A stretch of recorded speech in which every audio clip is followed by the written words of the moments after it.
Hello, beloved daughters of the King. Welcome back to Women Warriors of the Word and today's 5 Minutes of Faith. The last episode I shared not exactly what I walked through, but, what I was walking through, what I'm going through. And, our decisions that we make in life either lead us closer to the Lord or lead us closer to falling into sin. Sometimes sin is not just like a fly by the seat of our pants, something that happened. Sometimes a sin occurs because we allow a series of events to occur that over the process of time allow the enemy, Satan, to catch us at our weakest.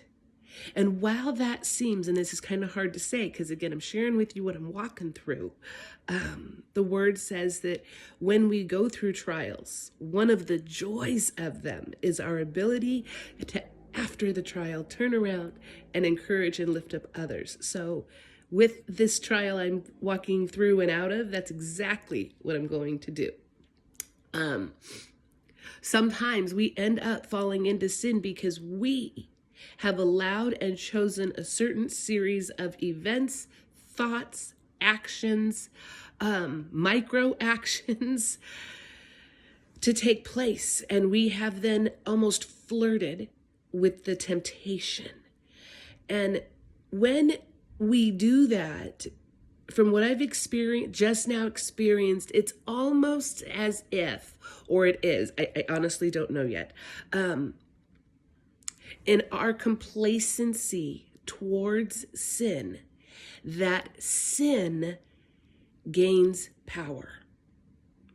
When I decided that my thoughts were just thoughts, that my desires were just desires, when I stopped coming against them in the name of Jesus, when I began to become kind of tired, weak, or even just like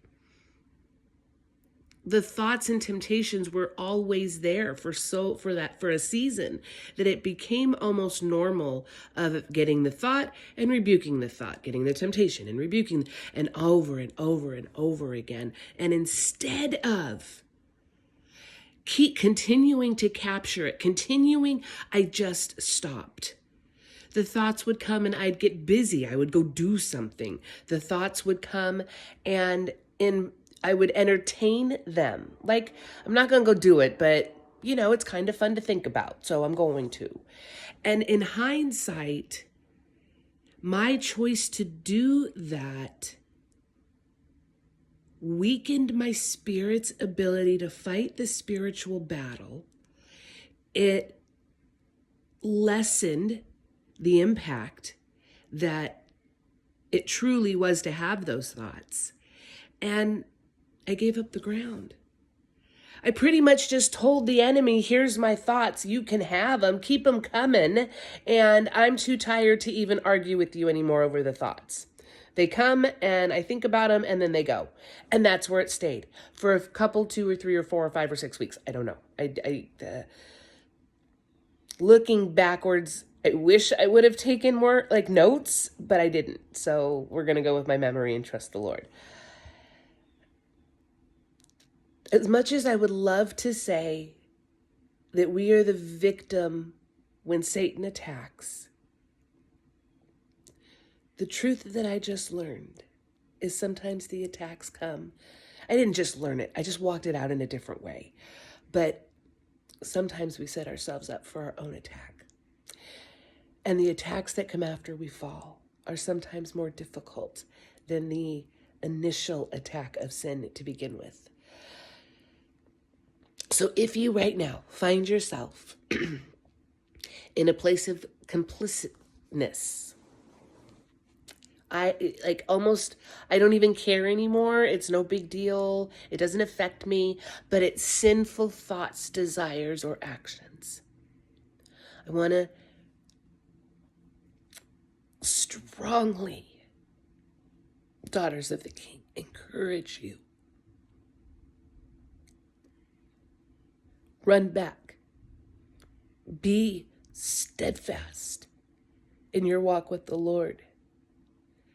When you get weak and you just can't Fight the thoughts. Don't be prideful like I was. Scream at the top of your lungs to your sisters for help. Run to your women's ministry leader and share what you're struggling with in your thoughts and your actions, or share the sin that you are trapped in. When we share, we open a door into the light.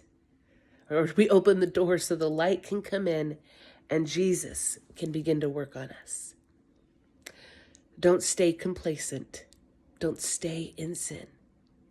Run to the Lord and stay in fellowship with Him and with a few others. Until next time, daughters of the King, walk by faith.